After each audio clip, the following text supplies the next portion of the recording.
Então, a hora que a gente tiver um senador que se comprometa a escolher um presidente do Senado comprometido com o que a gente quer, a gente já está começando a avançar bastante. Desculpe me alongar, mas acho que isso é bem importante para a gente ter em mente. Eu acho que agora a gente vai abrir para perguntas, né? Porque se não se deixar, a gente engata aqui. Desde que eu encontrei a Cris hoje de manhã, a gente não parou de falar de política o dia inteiro. A gente... É uma coisa viciante, né? É que a gente não cansa. Será que cansa? Vocês cansam de falar de política, não? O Emílio às vezes cansa lá no programa. Ele fica bravo porque eu falo do judiciário. Mas é do Xandão. Medo do Xandão. É o Xandão. Xandão bota medo. Xandão prende. Xandão pegou a Bárbara do Te Atualizei. Ele pega quem ele quiser.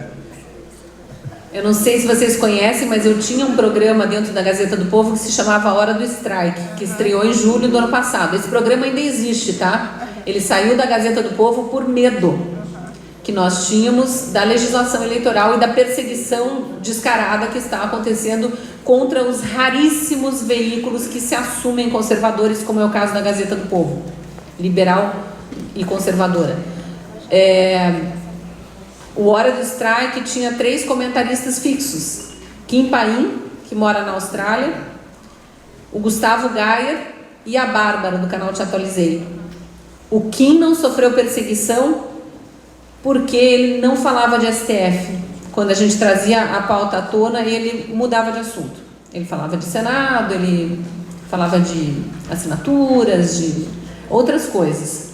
A Bárbara e o Gustavo, que eram mais enfáticos nessa crítica, os dois estão na lista dos desmonetizados. Os dois têm mais de 1 milhão de inscritos no canal. Não vou dizer que eles sustentavam as famílias deles do YouTube, porque o Gustavo é empresário, tem uma escola de inglês, a Bárbara, né, o marido dela trabalha também, tem outra fonte de renda, mas foi uma forma de tentar calar. Eles estão há mais de 1 ano desmonetizados, sem sequer saber qual foi o vídeo ou qual foi a fala de um ou de mais vídeos que possa ter infringido qualquer legislação que seja, porque os advogados não têm acesso aos autos, o que é outra irregularidade absurda, né? Motivo de impeachment claro de um ministro que não dá acesso aos autos a um investigado de um processo. Mas enfim, falando sobre as perguntas, no fundo do corredor. Beto, quer corrigir aqui a informação? Pessoal, quem tem as perguntas escritas, pode trazer aqui na frente com o Alexandro, e aí a gente vai fazer o sorteio aqui com eles, tá bom?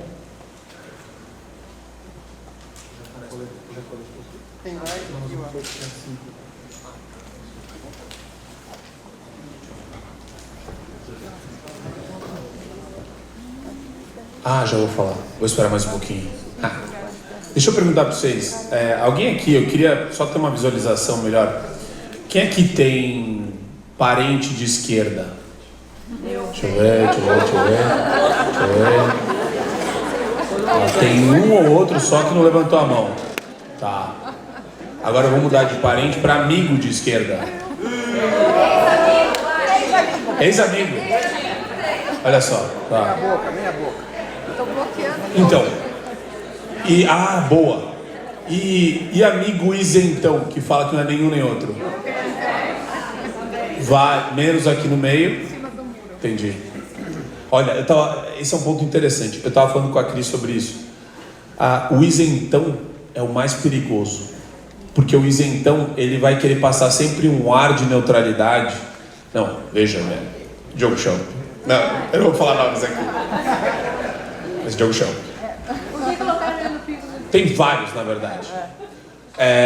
Mas o isentão, ele quer dar um ar de neutralidade, de análise, isenta de paixões, paixões políticas ou ideológicas. E ele traz esse ar com uma espécie de prepotência, de superioridade moral.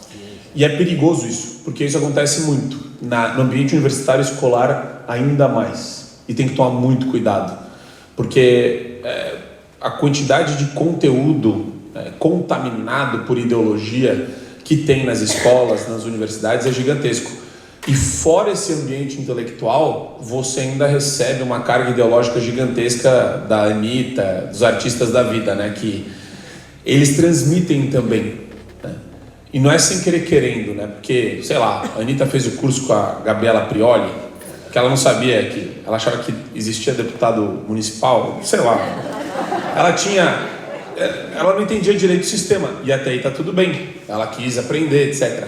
Só que na hora que eu vi a primeira live dela com a Gabriela Prioli, eu falei, putz, vai ser capturada. Não só porque é com a Gabriela Prioli, mas a classe artística, ela é dominada por sentimento. É chato ser racional. É meio chato. Eu acho que a gente é legal.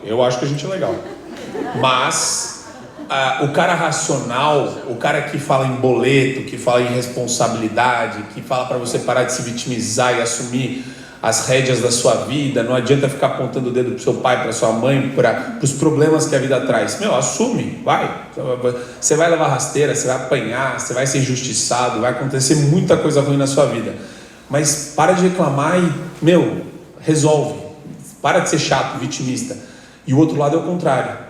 Olha como ela, mulher, foi objeto de exploração pela mídia e tal. E daí, se não é por ser mulher, por conta do gênero, é por conta da cor, é por conta da orientação sexual. E eles sempre vão buscando... É um discurso Ctrl-C, Ctrl-V, né? Esse discurso é Ctrl-C, Ctrl-V.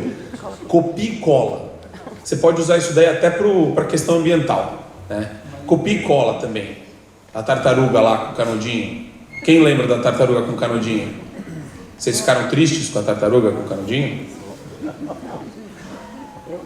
Vocês ficaram tristes, né? É que vocês não sabem onde eu vou chegar, né? Vocês não sabem, o que ele está falando da tartaruga. Mas é isso, é um negócio irracional. Não tem absolutamente nada a ver com canudo de plástico. Tem a ver com descarte regular, política de resíduo sólido. É um problema que não tem nada a ver com canudo plástico. E aprovaram, mais de 3 mil municípios aprovaram lei proibindo o canudo plástico no restaurante, no bar, no boteco. Isso tem um impacto econômico relevante para a gente. E se você pegar o país que mais polui no mundo, é a China, que não está nem pensando em reciclagem, que não está nem pensando em meio ambiente, eles não estão nem aí para isso. E atrás, é um curso que eu vou lançar no dia 7 de setembro, onde eu falo sobre a estratégia que os esquerdistas utilizam para manipular as pessoas e da onde vem isso. E é uma espécie de maneira de conseguir não só escancarar a quantidade de desinformação que eles veiculam diariamente com relação a 6 grandes temas: racismo, feminismo, LGBT, ambientalismo, justiça social e arte. Arte é uma coisa legal também, é um módulo legal que tem no curso.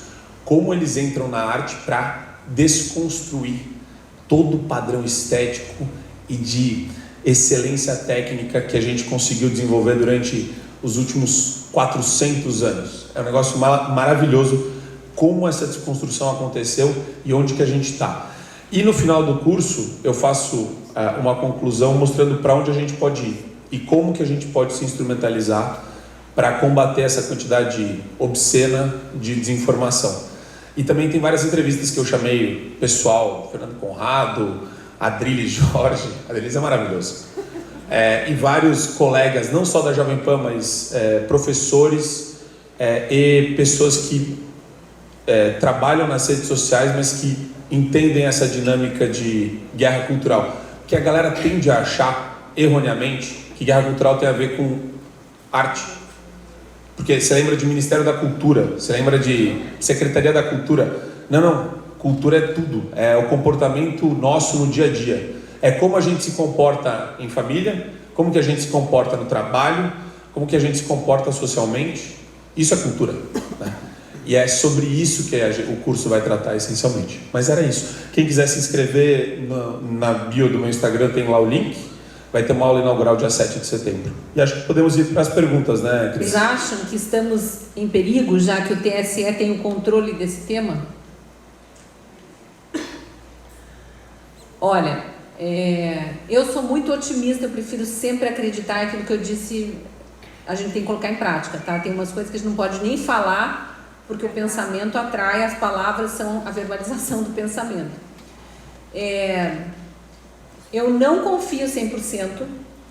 O que eu tenho dito, quem me assiste já ouviu eu falar isso várias vezes, porque eu demorei também para me atentar para isso, eu precisei de várias fontes me alertando e eu indo checar para entender.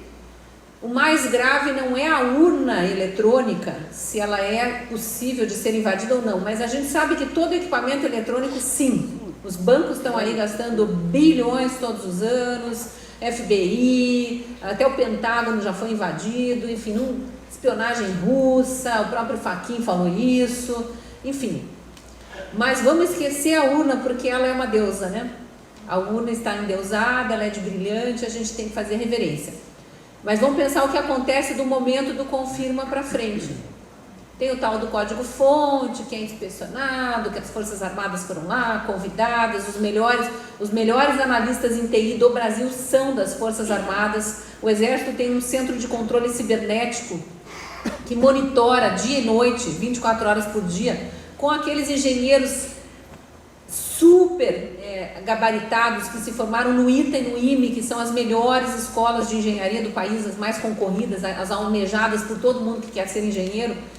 Esses caras estão no Centro de Controle de Defesa Cibernética, monitorando dia e noite todos os órgãos públicos, as contas, para evitar invasões, e pegando hacker e tudo mais. Então, realmente, é o que a gente tem de maior segurança para averiguar. Foram lá e verificaram os códigos-fonte e tal. O problema é se a gente confia nesse STF aparelhado, cujos membros são os mesmos que vão para o TSE, uma parte deles, né? Inclusive um deles preside agora, vai presidir as eleições, o TSE nas eleições. Então, há dúvidas se o tal código-fonte pode ainda ser alterado antes de entrar na urna e fazer a leitura dos votos, se há problemas que podem, aqueles vários vídeos que a gente viu de especialistas em TI mostrando que pode sim um código-fonte, que é uma sequência numérica lá, alfanumérica, se pode ser programado para cada 5 votos de um, 2 vão para outro, aquelas coisas todas que a gente desconfia, mas realmente não tem provas porque as urnas não são auditáveis, como já disse a própria Polícia Federal.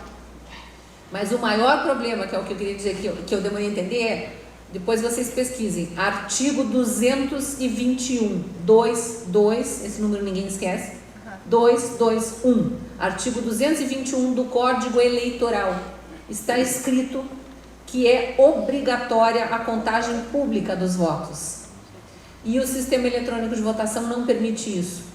E apenas por isso a Alemanha desistiu, Bélgica desistiu desse sistema e outros países também desistiram. França, voto em papel, que o Barroso tanto elogiou a eleição na França. Então a questão é a contagem pública dos votos.